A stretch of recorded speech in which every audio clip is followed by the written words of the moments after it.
Life has a way of pulling at us in every direction. Sometimes it feels like the world is dragging us down into stress, into doubt, into endless problems we can't seem to solve.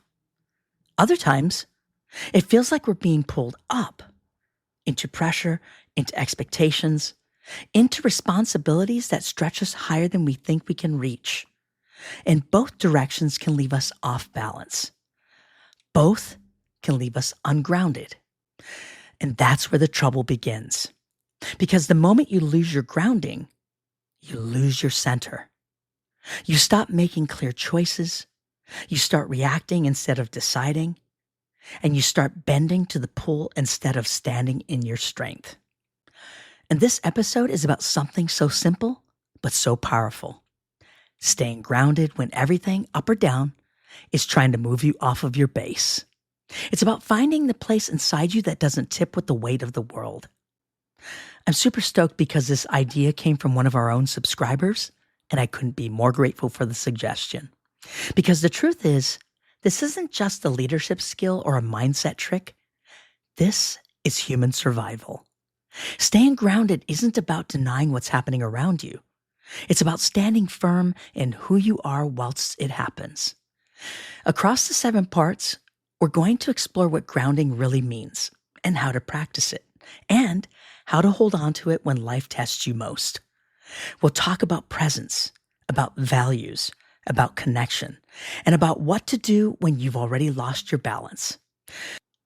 Because storms will come, and pressure will rise, and gravity will shift. But if you can stay grounded, you can stand tall.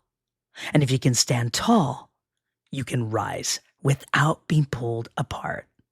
Are you ready? I am. I'm Jonah. I'm your person.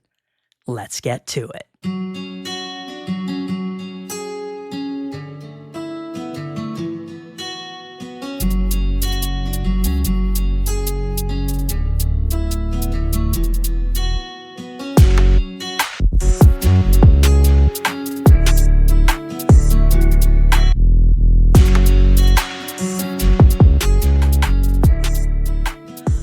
Welcome back to the show.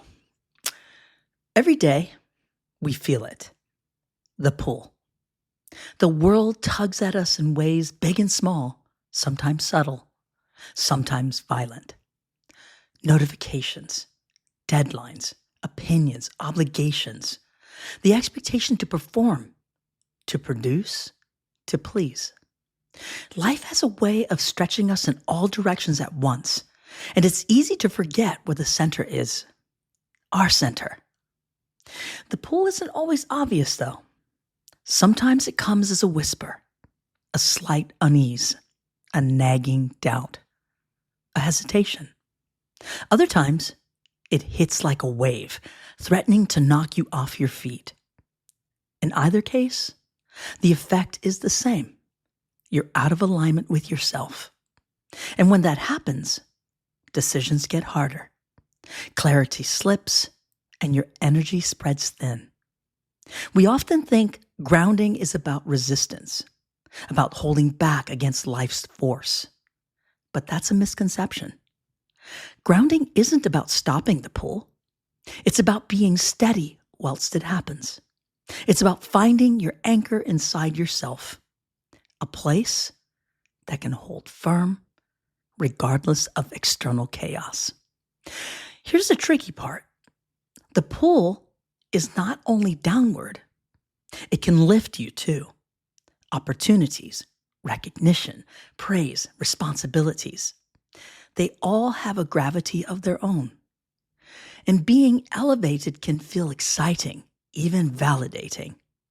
But the higher you go, the stronger the temptation to overreach, overcommit, or lose touch with your base. The pull-up can be just as destabilizing as the pull-down.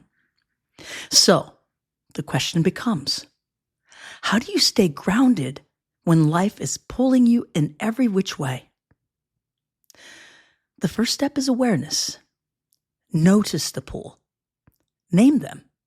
Don't judge yourself for feeling stretched. Simply observe. Awareness creates a pause, a space where choice can emerge.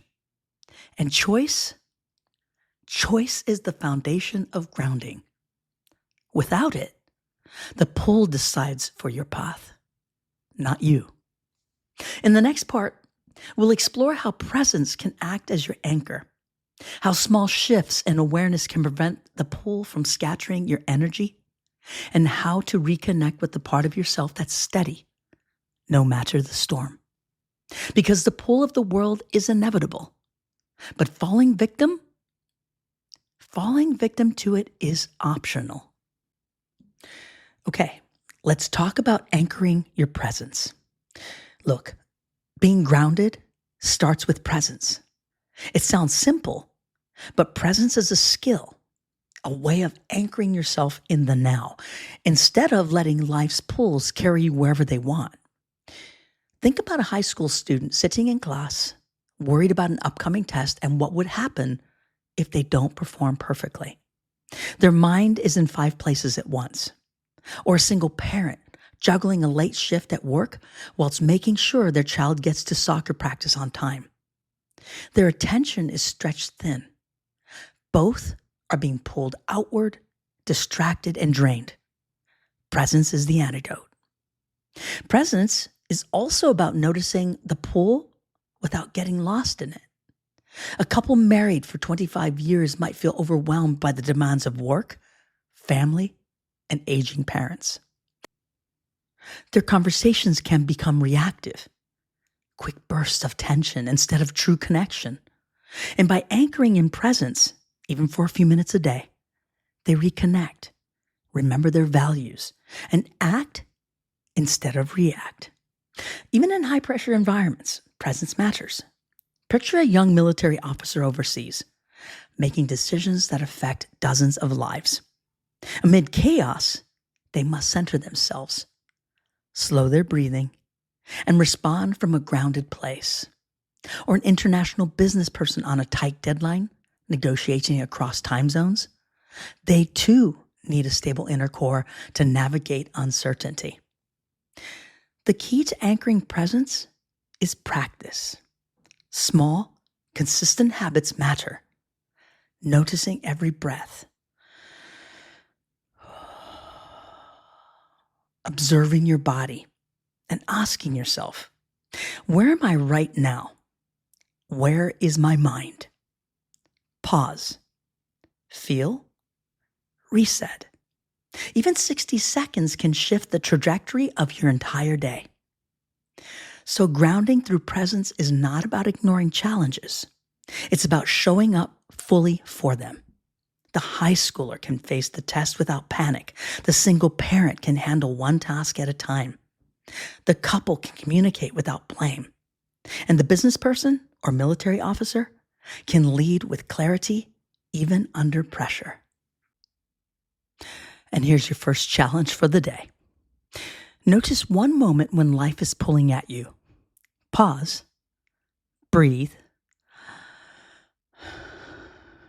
and anchor yourself in your body and mind. Observe without judgment. Presence is your inner home. And once you practice entering it intentionally, you'll find your anchor holds strong, no matter how stormy the world gets. All right, let's talk about values as your compass. Grounding is not just about presence. It's also about direction. Presence keeps you steady, but values give you a compass. And without them, even if you're calm and centered, you might drift aimlessly, responding to every pull without purpose. Values are more than words on paper or ideals you admire.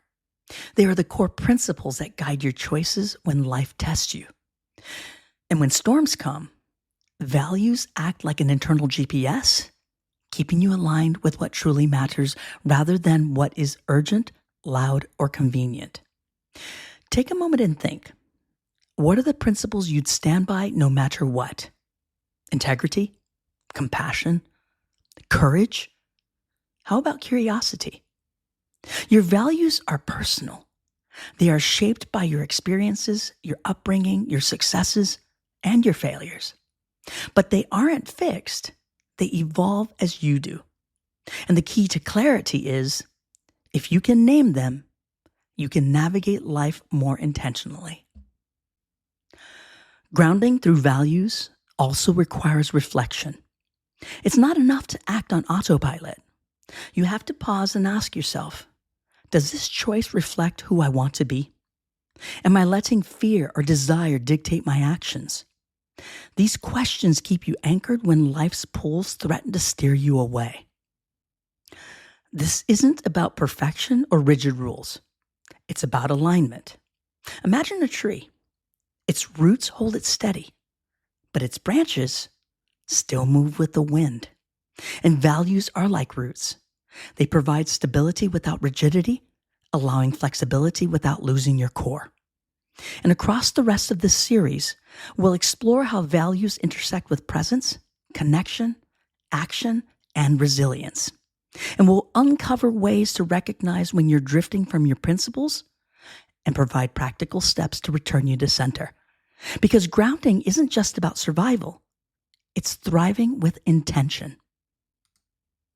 All right, here's your second challenge for the day.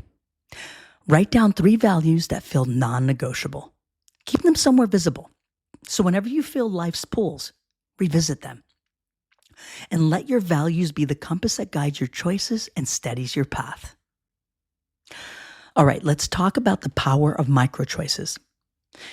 Grounding isn't always about grand gestures. Often, it's the small, seemingly insignificant choices, or the micro-choices, that create lasting stability. How you respond to a difficult email, how you breathe before a meeting, how you decide to treat yourself and others in the middle of stress. Each one adds up, shaping whether you feel anchored or adrift. Let's use some of the examples I used and talked about earlier. Think about this. A young college student might feel overwhelmed by assignments, social life, and looming career decisions. They can't control everything, but they can choose to pause, take a breath, and focus on one task at a time. A single parent might feel stretched and thin, yet they can choose to take 5 intentional minutes to center themselves before picking up their child from school. These small decisions ripple outward. Micro choices are powerful because they shift your relationship with the pull of the world. Instead of reacting, you respond. Instead of being carried away, you steer yourself. Grounding isn't about controlling life. It's about controlling the actions within it. The beauty is that micro choices build momentum. One choice leads to another, creating a cumulative effect that strengthens your stability. And over time, these small acts, checking in with your breath, pausing before reacting, prioritizing your time, become habits. And habits become character. And character becomes resilience. This is also true in professional and high-stakes environments. A business leader facing an unexpected crisis can't fix everything at once, but they can choose their first response deliberately. A military officer in the field can't predict every variable, but they can control how they react to each moment. Those micro choices shape outcomes far beyond the immediate action. All right, let's talk about connection as your anchor. Grounding isn't just internal. Connection, how you relate to others and your environment, can be one of the strongest anchors you have. Humans are wired for relationships. When life pulls us in every direction, the people and spaces we trust can help us stay steady, even when everything else feels unstable. Connection isn't about dependence or losing your autonomy. It's about alignment. Think of it like a lifeline you can tap into when the world tugs too hard. It could be a colleague who helps you see clarity in chaos, a friend who listens without judgment, or even a mentor who reminds you of your values when you're drifting. Remember the couple married for decades, navigating the everyday pressures of work, family, and aging. Their grounding isn't just in their individual practices. It's in how they support each other, how they notice each other's strains and communicate intentionally, or Imagine a young adult living abroad, far from family and family routines. Connection to a community, online or local, can provide a steadying anchor that helps to navigate unfamiliar challenges with confidence. And connection can also be subtle. The environment you habit, your workplace, your home, even a local park, can affect the sense of stability. A cluttered, chaotic space pulls energy outward. A calm, intentional space allows it to return inward. And sometimes grounding comes from the people around you, sometimes from the physical space you inhabit. Both are equally important. And both are equally powerful. The key is intentionality. Ask yourself, who and what helps me feel steady? Who and what pulls me off balance? Make space for the anchors. Minimize the chaos and treat connection as a practice, not an afterthought. Because even when presence, values, and micro choices are in place, isolation or negative influence can undo stability faster than any external force. So here's your third challenge. Identify one connection that grounds you and nurture it intentionally. Send a message, schedule a conversation, or simply spend time in that environment. And then notice how this connection shifts your energy, your focus, and your ability to stay centered in the midst of life's pulls. Remember, grounding is never just inside you. It lives in your relationships, your environment, and the spaces you choose to inhabit. Nurture it wisely. All right, let's talk about one of my favorite parts of this episode, resilience in motion. Even when you practice presence, honor your values, make intentional micro choices, and nurture that connection because life will still pull at you. That's inevitable. Storms will come, pressure will rise, and sometimes, despite your best efforts, you'll feel ungrounded. And that's where resilience comes in and carries you through these moments. Resilience isn't just toughness or grit. It's flexibility. It's the ability to absorb life's pulls, recover quickly, and continue moving without losing your center. Imagine a tree in a strong wind. It bends without breaking. That's resilience in motion. You adapt, you adjust, but your roots remain intact. And energy management is central to resilience. Notice how certain situations drain you instantly while others energize you. A long meeting that goes nowhere, a family conflict, or scrolling through endless negative news can sap your grounding in minutes. Recognizing these things and recognizing that these things drains you allows you to protect your energy and prioritizes replenishment. It could be as simple as a brief walk, a moment of mindful breathing, or stepping away from a tense environment. Consider a business person preparing for a high-stakes presentation. The pressure mounts, deadlines overlap, and a last-minute change threatens to derail your focus. Resilience isn't about denying the stress, it's managing it, pacing your energy, and returning to presence long enough to make clear, confident choices. Resilience also thrives on reflection. After a challenging day, ask, what pulled me off my balance? What micro choice or habit could have anchored me better? Where did I adapt successfully, and what can I carry forward? Reflection transforms strain into insight, and insight strengthens your grounding over time. All right, here's another challenge for you. But before I do that, I know I've sprinkled in about 4 or 5 challenges right now. You don't have to do all of them if you're feeling overwhelmed, but pick at least 1 or 2 that can help you become more grounded. So here you go. Identify one situation that recently unbalanced you. Break it down. What drained your energy? What pulled you off center? And what micro choice or reflection could have shifted your response? Even small awareness steps compound, building resilience that carries you through the next challenge. Think about it this way. Grounding isn't static. It's alive, moving with the flow of life. And when you combine presence, values, micro choices, connection, and resilience, you create a foundation that adapts without breaking. Life pulls, but you bend wisely. And in doing so, you stay rooted. Let's talk about standing tall amid the pull.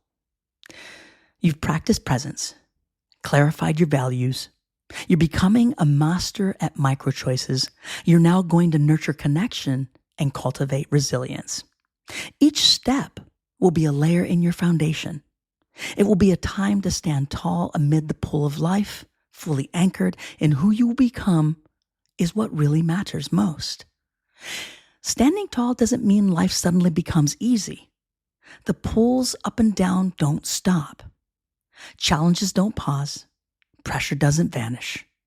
But when you stand tall, you navigate these forces differently. You respond with awareness, act with intention, and move through the world without being tossed around by it. Imagine yourself as a seasoned sailor. Storms will rage, waves will crash, and the winds will shift. You can't calm the sea, but you can adjust your sails, and you can hold your wheel firmly and navigate with skill. Your grounding is your ship.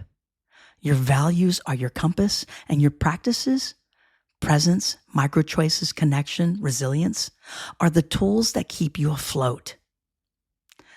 Standing tall also requires self-compassion. You will falter. You will wobble. You will drift, and you will get knocked off your center. That doesn't mean you've failed. It means you're human. Notice where you lost your balance and return to your practices without judgment. Each recovery strengthens your foundation. Each pause reinforces your anchor. Across different seasons of life, this skill evolves. You may be a student facing exams, a single parent juggling demands, a professional navigating a career pivot, or someone stepping into uncharted personal growth. No matter the context, your principles remain the same. Presence, values, micro choices, connection, and resilience. They form a framework for standing tall in any circumstance. And here's your final challenge for the day. Take one situation you anticipate will pull you in multiple directions. Visualize yourself responding grounded, aligned, and intentional. Identify one micro choice or practice that will help you maintain balance in that moment. Practice it deliberately. Notice how your presence, values, and resilience allow you to remain steady, even when the world pushes you hard. Standing tall is not about perfection. It's about rootedness. It's about facing the world fully without being swept away. It's about creating a life where the pulls don't break you, they refine you. And when you master this, you not only survive the pull, you rise from it. As we close this episode, I just want to remind you of a few things. Storms will come. Winds will shift. And life will pull you in directions you didn't ask for and didn't anticipate. But grounding isn't about stopping the pull. It's about standing in the middle of it, feeling the weight, and knowing you can hold your center. You've explored presence, discovered your values, harnessed micro choices, nurtured connection, and built resilience. These aren't just tools. They are the architecture of life lived intentionally. They are the threads that keep you whole when everything around you is trying to unravel. Remember, you are not the pull. You are not the storm. You are the observer, the anchor, the one who bends without breaking. And each practice, each pause, each choice, small or large, builds foundation, your capacity to rise, your ability to stand tall without losing yourself. Carry this with you. Let it be a quiet rhythm beneath the chaos. life will pull, life will push, and you, rooted, intentional, aware, will rise. I want to thank you once again for hanging out with me and centering, staying grounded with me, and putting yourself in a challenge-accepted mindset. This does matter. Keep practicing. You won't regret it. I'm Jonah. You're here. We're standing together. And until next time, stay strong, stay steady, persevere, stay resilient, and I'll see you next week for another episode of Challenge Accepted with Jonah C.